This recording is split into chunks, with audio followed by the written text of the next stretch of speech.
ಬಂಧುಗಳೇ, ನೋಡಿ ನಮ್ಮ ಬೇಲೂರಿನ ಪುಟ್ಟಸ್ವಾಮಿ ಶೆಟ್ರು ನಮ್ಮ ಜೊತೆ ಜೀವಂತವಾಗಿ ನಾವೆಲ್ಲ ಭೂಮಿ ಮೇಲಿರೋ ಸಾಕ್ಷಿ ಅಂದ್ರೆ ಅವರು ನಮ್ಮ ಜೊತೆ ಇದ್ದಾರೆ ಅಂತ ಅರ್ಥ. ಇಂಥ ಒಂದು ಈ ಕೆಟ್ಟ ವ್ಯವಸ್ಥೆನಲ್ಲಿ ಈ ದುಷ್ಟ ಲೋಫರ್ಗಳು ಅವರ ಭಾಷೆನೇ ಉಪಯೋಗಿಸ್ಬೇಕು, ಕೆಟ್ಟದಾಗ ಬರುತ್ತೆ. ಅವರು ಇವರ ಮರಣ ಪ್ರಮಾಣ ಪತ್ರ ಹೆಚ್ಚುಕೊಂಡು ಡೇಟ್ ತೋರಿಸಿ ನೋಡಿ, ಡೇಟ್ ನೋಡಿ ಯಾವ ಡೇಟಲ್ಲಿ ಕೊಟ್ಟಿದ್ದಾರೆ ಅಂತ. ಅವರು ಅವತ್ತಿಂದ ಇಲ್ಲಿ ಬದುಕಿದ್ದಾರೆ, ಅದು ದೇವರೇ ಸಾಕ್ಷಿ, ನಾವೆಲ್ಲ ಸಾಕ್ಷಿ. ಇಂಥ ವ್ಯವಸ್ಥೆ ಇವ್ರು ಮಾಡಿದಾರಲ್ಲ, ಈ ಮಾಡಿದಂತ ಸಂಬಂಧಪಟ್ಟ ಅಧಿಕಾರಿಗಳು ತಾಕತ್ತಿದ್ರೆ ಯಾರ್ದೋ MLA ಮಗಂದೋ ಜಿಲ್ಲಾ ಪಂಚಾಯತ್ ಮೆಂಬರ್ದೋ ಅಥವಾ ನಿಮ್ಮನೇದೇ ಮಾಡ್ಕೊಳ್ಳಿ ನೀವು ಡೆತ್ ಸರ್ಟಿಫಿಕೇಟ್. ಈಗ ಈ ಸಂಬಂಧಪಟ್ಟವರು ನಮಗೆ ನಾವು ಕೇಳ್ತಾ ಇದೀವಿ, KRS ಪಕ್ಷ ಇವರು ಎಲ್ಲಾ ತೋಲು ಹೋಗಿ ಎಲ್ಲೂ ನ್ಯಾಯ ಸಿಗದಂತ ಸಂದರ್ಭದಲ್ಲಿ ನಮ್ಮ KRS ಪಕ್ಷ ತಾಲೂಕು ಅಧ್ಯಕ್ಷರಾದ ಆದೇಶ್ ಅವ್ರನ್ನ ನೇತೃತ್ವದಲ್ಲಿ ಜೊತೆಗೆ ನಮ್ಮೆಲ್ಲಾ ಜಿಲ್ಲಾ ತಂಡ ಇವತ್ತು ಬಂದಿದೆ. ಇವತ್ತು ನಾವು ಪ್ರಶ್ನೆ ಮಾಡ್ತಾ ಇದೀವಿ, ಇದಕ್ಕೆ ಉತ್ತರ ಸಿಗಬೇಕು. ಅವರ ಮರಣ ಪ್ರಮಾಣ ಪತ್ರ ನಮಗೆ ಇದೇ ತರ ಬೇಕು.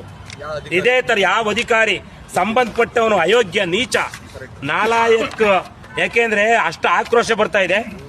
ನೋಡಿ 22/11/2009 ಕೊಟ್ಟವನೆ ಅವನ ಆ ಸಂಬಂಧಪಟ್ಟರು VA ಆಗ್ಲಿ RI ಆಗ್ಲಿ ತಹಸೀಲ್ದಾರ್ ಆಗ್ಲಿ ಯಾರು ಸಂಬಂಧಪಟ್ಟರು, ಇದಕ್ಕೆ ನಮ್ಮದು ನಿರಂತರ ಹೋರಾಟ. ಇದು ರಾಜ್ಯ ಮಟ್ಟ ತಗಂತೀವಿ. ರಾಜ್ಯ ಸಮಿತಿ, ಜಿಲ್ಲಾ ಸಮಿತಿ, ತಾಲೂಕು ಸಮಿತಿ ಎಲ್ಲ ಬರ್ತಾರೆ. ನಮಗೆ ಈಗ ಈ ಸಂಬಂಧಪಟ್ಟ ಅಧಿಕಾರಿಗಳ ಮರಣ ಪ್ರಮಾಣ ಪತ್ರ ಬೇಕು ಅಂತ ನಾವು ಕೇಳ್ತಾ ಇದೀವಿ. ನಮ್ಮ ಮಾನ್ಯ ಜಿಲ್ಲಾಧಿಕಾರಿಗಳ ಕಾರ್ಯಾಲಯಕ್ಕೆ ಬಂದು ಜಿಲ್ಲಾಧಿಕಾರಿಗಳು ಇರಲಿಲ್ಲ, ಇವಾಗ ಅವ್ರಿಗೆ ಮನವಿ ಸಲ್ಲಿಸಿದೀವಿ.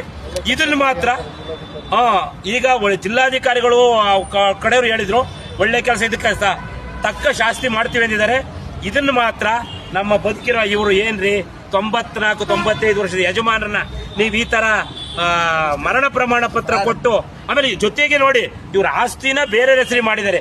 ಇದರಲ್ಲಿ ಯಾರ್ದೋ ಕಾಣದ ಕೈಗಾಳ ಅಥವಾ ಪಟ್ಟಭದ್ರ ಹಿತಾಸಕ್ತಿಯ ಒಂದು ಶಕ್ತಿ ಗೋಚರಿಸ್ತಾ ಇದೆ. ಇದಕ್ಕೆ ನಾವು ನಿರಂತರ ಹೋರಾಟ ಮಾಡುತ್ತೆ. ಬಟ್ ನಮಗೆ ಇವು ಸಂಬಂಧಪಟ್ಟವ್ರದ್ದು ಯಾರ್ಯಾರಿದೆ ಮರಣ ಪ್ರಮಾಣ ಪತ್ರ ಬೇಕೇ ಬೇಕು ಅಂತ KRS ಪಕ್ಷ ಆಗ್ರಹಿಸ್ತಾ ಇದೆ. ಧನ್ಯವಾದ. ಇವರು ಏನು ಪುಟ್ಟಸ್ವಾಮಿ ಶೆಟ್ರಿಗೆ DC ಅವರು ನಾವು ಇವಾಗ ಮನವಿ ಕೊಟ್ಟಿದೀವಿ. ಆಲ್ರೆಡಿ ಇವ್ರು ಒಂದ್ಸತಿ ಕೊಟ್ಟಿದ್ದಾರೆ ಮನವಿ. 10 ದಿವಸ ಆಗಿದೆ ಇವ್ರು ಮನವಿ ಕೊಟ್ಟಲ್ಲತ್ತದ. ಆಮೇಲೆ ಇನ್ನು ನಾವು 10 ದಿವಸ ಅಲ್ಲ 15 ದಿವಸ ಕಾಯ್ತೀವಿ. DC ಅವರು ಇದ್ರ ಬಗ್ಗೆ ಇವರಾಗೆ ಕ್ರಮ ತಗೊಂಡು ಯಾರು ಈ ಡೆತ್ ಸರ್ಟಿಫಿಕೇಟ್ ನ ರೆಡಿ ಮಾಡಿದ್ದಾರೆ ಅವರಿಗೆ ಸರಿಯಾದ ಶಿಕ್ಷೆ ಆಗ್ಬೇಕು. ಅವ್ರು ಜೈಲು ಪಾಲಾಗ್ಬೇಕು. RI ಆಗಿರ್ಬೋದು, VA ಆಗಿರ್ಬೋದು, ತಹಶೀಲ್ದಾರ್ ಆಗಿರ್ಬೋದು, ಅವರು ಜೈಲು ಕಂಬಿ ಹಿಂದೆ ಹೋಗ್ಬೇಕು.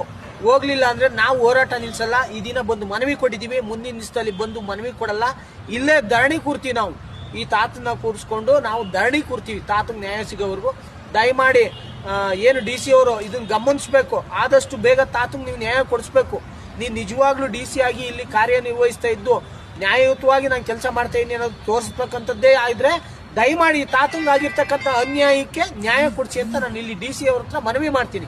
ಧನ್ಯವಾದಗಳು ಸ್ನೇಹಿತರೆ. ಮತ್ತೆ ಇನ್ನೊಂದು ವಿಚಾರ, ಈ ತಾತಿಗೆ ಯಾರು ಡೆತ್ ಸರ್ಟಿಫಿಕೇಟ್ ಮಾಡ್ಕೊಟ್ಟಿದ್ದಾರೆ ಅವನು ಯಾವನು ಅಂತ ಈ ಸಮಾಜಕ್ಕೆ ಗೊತ್ತಾಗ್ಬೇಕು. ಮತ್ತೆ ಅವನ ಮಕ್ಳಿಗೂ ಯಾರು ಮಾಡಿರೋದು ಅಂತ ಗೊತ್ತಾಗ್ಬೇಕು. ಯಾಕಂದ್ರೆ ನಮ್ಮಪ್ಪ ಇಂಥ ಅಲ್ಟ ಕೆಲಸ ಮಾಡಿದಾನ ಅಂತ ಆ ಮಕ್ಳಿಗೆ ಗೊತ್ತಾದಾಗ ಅವ್ರ ಅಪ್ಪ ಬುದ್ಧಿ ಕಲಿತಾನ ಇಲ್ಲ ಸಾಯ್ತಾನ, ಅವನಿಗೆ ಬಿಟ್ಟಿದ್ದು.